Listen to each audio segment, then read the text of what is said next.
ဝက်လက်စတူပေါ့နော်ဒီကောက်ကစားတာသုံးထက်သားပေါင်းပေါ့နော်အဲ့တော့ဝက်လက်စတူနေစားမယ်ကောက်က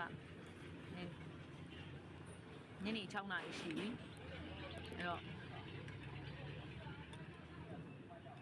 Pork is my favorite ပါအဲ့တော့ငရုတ်သီးကြုံမထည့်ဘူးလားချင်းရောထည့်နော်ဟုတ်မလားက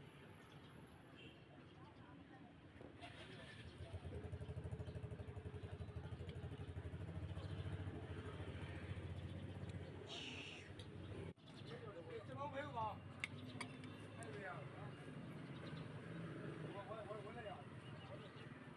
ဝက်လက်ပေါင်းနေရတော့ခမင်းနေ6000ပေါ့နော်ခမင်းဖြူရတော့1000